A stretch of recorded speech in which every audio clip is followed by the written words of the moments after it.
Hello everyone, good morning, welcome to study circle. आज की इस वीडियो में हम देखेंगे आज के कुछ मोस्ट इंपॉर्टेंट करंट अफेयर जो कि सभी एग्जाम पॉइंट ऑफ व्यू से इंपॉर्टेंट होने वाले हैं। तो इस वीडियो को लास्ट तक देखिएगा और अगर आप इस चैनल पर नए हैं तो चैनल को सब्सक्राइब कर बेल आइकन को प्रेस जरूर करिएगा ताकि वीडियो की नोटिफिकेशन आपको मिलती रहे। तो चलिए स्टार्ट करते हैं आज के कुछ मोस्ट इंपॉर्टेंट करंट अफेयर से। पहला क्वेश्चन है, बिग बॉस 15 का खिताब किसने अपने नाम किया है? तो ऑप्शन है शहनाज गिल, तेजस्वी प्रकाश, प्रतीक सहजपाल या करण कुंद्रा। इसका राइट आंसर है option B. Option B is the right answer. Tejasswi Prakash ने बिग बॉस 15 का खिताब अपने नाम किया है और ये हैं तेजस्वी प्रकाश जिन्होंने बिग बॉस 15 का खिताब अपने नाम किया है। इसके की पॉइंट देखते हैं। बिग बॉस 15 की मोस्ट ब्यूटीफुल कंटेस्टेंट तेजस्वी प्रकाश ने शो के विनर का खिताब अपने नाम कर लिया है और तेजस्वी प्रकाश को शानदार ट्रॉफी के साथ साथ 40 लाख रुपए का प्राइज भी मिलेगा। और इनके साथ साथ प्रतीक सहजपाल फर्स्ट रनअप रहे हैं और इनके साथ साथ करण कुंद्रा भी तीसरे स्थान पर रहे। यानी फर्स्ट स्थान पर तेजस्वी प्रकाश, सेकंड स्थान पर प्रतीक सहजपाल, तीसरे स्थान पर करण कुंद्रा इस शो के विनर रहे हैं। अगला क्वेश्चन है, हाल ही में जारी भारत कौशल रिपोर्ट 2022 किस राज्य ने पहला स्थान प्राप्त किया है? इसका ऑप्शन तमिलनाडु, आंध्र प्रदेश, महाराष्ट्र या झारखंड। इसका राइट आंसर है option C. Option C is the right answer. Maharashtra ने भारत कौशल रिपोर्ट 2022 का में पहला स्थान प्राप्त किया है। इसको की पॉइंट देखते हैं। यह वी बॉक्स द्वारा जारी किया जाता है। इंडिया स्किल रिपोर्ट किसके द्वारा जारी किया जाता है? वी बॉक्स द्वारा जारी किया जाता है। यह 2022 में 9वां संस्करण था जिसमें महाराष्ट्र पहले स्थान पर था और इसके साथ साथ उत्तर प्रदेश दूसरे स्थान पर और केरला तीसरे स्थान पर। और यह इसलिए दिया जाता है जहां रोजगार योग प्रतिभाओं के उच्चतम सर्वेक्षण किए जाते हैं जिसके आधार पर यह रिपोर्ट जारी किया जाता है। यह रिपोर्ट कौन जारी करता है? यह रिपोर्ट वी बॉक्स द्वारा जारी किया जाता है और यह कौन सा संस्करण था? 9वां संस्करण था 2022 में, जिसमें महाराष्ट्र सबसे पहले स्थान पर था और उत्तर प्रदेश दूसरे स्थान पर, उसके बाद केरला था। अगला क्वेश्चन है, वर्ष 2025 में एशियाई युवा पैरा खेलों के 5वें संस्करण का मेजबानी कौन करेगा? इसका ऑप्शन है भारत, उज्बेकिस्तान, तजाकिस्तान या चीन। राइट आंसर है Uzbekistan. Option B is the right answer. Uzbekistan यह 2025 में एशियाई युवा पैरा खेलों का मेजबानी करेगा। तो की पॉइंट देखते हैं। एशियाई युवा पैरा खेलों का 2025 के 5वें संस्करण का मेजबानी उज्बेकिस्तान की राजधानी ताशकंद करेगा। कौन करेगा? उज्बेकिस्तान की राजधानी ताशकंद करेगा। और इसकी मंजूरी कौन दिया है? इसकी मंजूरी एशियाई पैरा ओलंपिक समिति के द्वारा दिया गया है। यह ऐसा पहली बार होगा जहां एशियन यूथ गेम 2025 और एशियन यूथ पैरा गेम्स दोनों एक साथ और एक ही शहर में आयोजित किया जाएगा। यानी एशियन यूथ गेम और एशियन यूथ पैरा गेम 2025 का एक ही शहर में एक ही जगह किया जाएगा। तो कहाँ किया जाएगा? उज्बेकिस्तान की राजधानी ताशकंद में किया जाएगा। अगला क्वेश्चन है, हाल ही में टेनिस टूर्नामेंट ऑस्ट्रेलिया ओपन 2022 के मिश्रित युगल चैंपियन का खिताब किसने जीता है? इसका ऑप्शन है इवान डोडिग, क्रिस्टिना माल्दोनोविक या दोनों या इनमें से कोई नहीं। राइट आंसर है C. Option C the right answer.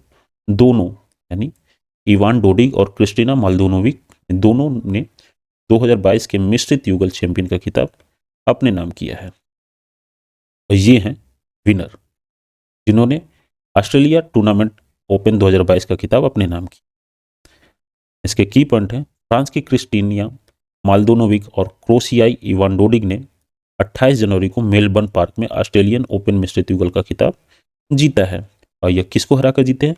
वहां के स्थानीय जोड़ी जेमी फोर्लिस और जेनसन कुबरलर को हराकर जीता है। यह कितने से जीत दर्ज की है? 6-3 और 6-4 से। अगला क्वेश्चन है, हाल ही में किस देश के पूर्व कप्तान पर आईसीसी ने 3.5 साल का प्रतिबंध लगाया है? इसका ऑप्शन है न्यूजीलैंड, ऑस्ट्रेलिया, जिम्बाब्वे या भारत। इसका राइट आंसर है Zimbabwe. Option C is the right answer.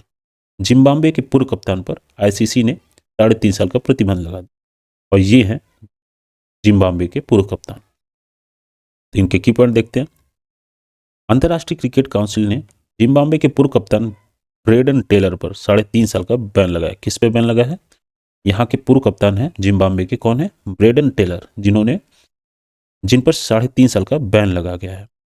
Taylor 28 जुलाई 2025 के बाद ही किसी तरह की क्रिकेट गतिविधियों में शामिल हो पाएंगे।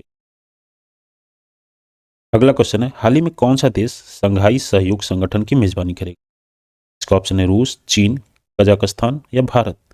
इसका राइट आंसर है option D. Option D is the right answer. Bharat Shanghai सहयोग संगठन की मेजबानी करे। इसको की पॉइंट है, भारत 30 नवंबर को संघाई सहयोग संगठन council of heads of government की बैठक की मेजबानी कैसे करेगा? वर्चुअली फॉर्मेट में करेगा। वर्चुअली फॉर्मेट में संघाई सहयोग संगठन का मेजबानी करेगा। कौन करेगा, किसकी अध्यक्षता में होगा? ये भारत के उपराष्ट्रपति एम वेंकैया नायडू की अध्यक्षता में यह होगा। यह पहली बार होगा जब भारत की अध्यक्षता में इस शिखर सम्मेलन की बैठक आयोजित की जाएगी। यानी पहली बार भारत की अध्यक्षता में संघाई सहयोग संगठन का बैठक हो रहा है। और यह भारत ने 2017 में संघाई सहयोग संगठन की पूर्ण तरह से सदस्यता हासिल की थी। तो आइए जानते हैं, यह एक राजनीतिक और सहयोग सुरक्षा समूह है। क्या है ये? यह एक राजनीतिक सुरक्षा समूह है। इसका मुख्यालय बीजिंग में है। यानी संघाई सहयोग संगठन का मुख्यालय कहाँ है? बीजिंग में है। अगला क्वेश्चन है, हाल ही में किसने ऑस्ट्रेलियन ओपन 2022 महिला एकल का खिताब जीता है? इसका ऑप्शन है Ashleigh Barty, Danielle Collins, Naomi Osaka या ईगा स्वीटेक। इसका राइट आंसर है option A. Option A is the right answer. Ashleigh Barty ने एशियन ओपन 2022 का महिला एकल का खिताब जीता है और ये है एशले बार्टी, जिन्होंने हाल ही में ऑस्ट्रेलियन ओपन 2022 महिला एकल का खिताब जीता है। तो ये की पॉइंट देखते हैं। विश्व की नंबर 1 एशले बार्टी ने संयुक्त राज्य अमेरिका की डेनियल काउंसिल को हराकर यह खिताब जीता है। यह अपना पहला ऑस्ट्रेलियन ओपन महिला खिताब उन्होंने अपने नाम किया है। और ऑस्ट्रेलियाई ओपन का फाइनल कहाँ खेला गया था? मेलबर्न के रॉड लेवर एरिना में आयोजित किया गया था, जहां यह खिताब अपने नाम की है। कौन किया है? एशले बार्टी ने किया है। अगला क्वेश्चन है, भारत का सबसे बड़ा इलेक्ट्रिक वाहन चार्जिंग स्टेशन किस शहर में स्थापित किया गया है? इसका ऑप्शन है चेन्नई, गुरुग्राम, बेंगलुरु या पुणे। इसका राइट आंसर है B. Option B is the right answer. Gurugram में भारत का सबसे बड़ा इलेक्ट्रिक वाहन चार्जिंग स्टेशन स्थापित किया गया है। एक की पॉइंट है, गुरुग्राम में दिल्ली जयपुर राष्ट्रीय राजमार्ग पर कहाँ किया गया? दिल्ली जयपुर राष्ट्रीय राजमार्ग पर भारत का सबसे बड़ा इलेक्ट्रिक वाहन चार्जिंग स्टेशन स्थापित किया गया। इस चार्जिंग स्टेशन पर 4 पहिए वाहनों की 100 पॉइंट की क्षमता है। यानी एक साथ 4 पहिए वाहन 100 चार्ज हो सकते हैं। और इस चार्जिंग स्टेशन को किसने बनाया है? Tech piloting company. कौन है? इलेक्ट्रीफाई। इलेक्ट्रीफाई एक कंपनी है जिसके द्वारा यह विकसित किया गया है। अगला क्वेश्चन है, भारत नौसेना के विभिन्न नौसैनिक कमांडो के बीच सहयोग बढ़ाने के लिए हाल ही में कौन सा अभ्यास आयोजित किया गया है? इसका ऑप्शन है पूर्वी लहर, पश्चिमी लहर, उत्तरी लहर या दक्षिणी लहर। इसका राइट आंसर है Pashchimi Lehar. Option B is the right answer. Pashchimi Lehar नौसेना कमांडो के बीच सहयोग बढ़ाने के लिए अभ्यास जारी किया गया है। की पॉइंट देखते हैं, भारतीय नौसेना के विभिन्न नौसैनिक कमांडो के बीच सहयोग बढ़ाने के लिए यह अभ्यास आयोजित किया गया था। क्यों किया गया था? नौसैनिक कमांडो के बीच सहयोग बढ़ाने के। इस अभ्यास का क्या नाम था? पश्चिमी लहर। जिसमें भारतीय नौसेना कौन कौन शामिल था? जिसमें भारतीय नौसेना और भारतीय वायुसेना दोनों शामिल थे। यानी नेवी और एयरफोर्स दोनों ने यह अभ्यास एक साथ किया है।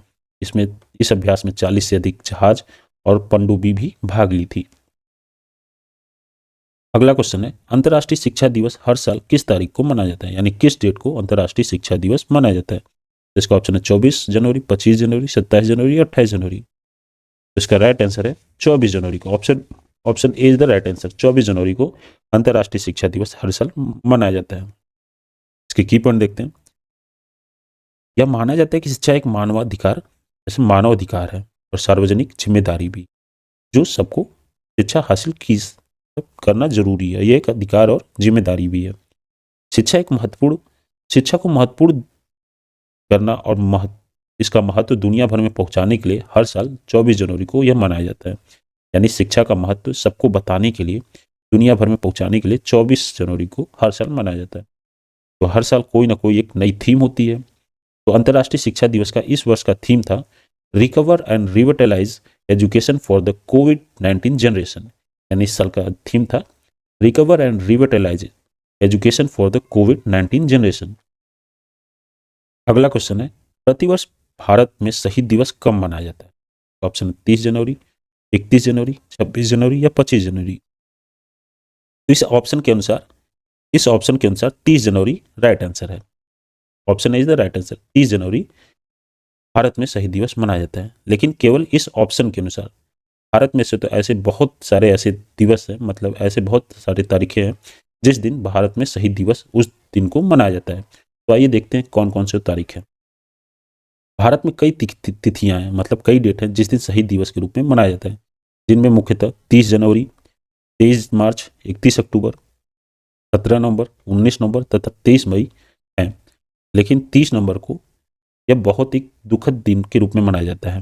दरअसल 30 जनवरी को 1948 में महात्मा गांधी को गोली मारकर हत्या कर दी गई थी, और इस कारण 30 जनवरी को यानी महात्मा गांधी की पुण्यतिथि को शहीद दिवस के रूप में मनाया जाता है।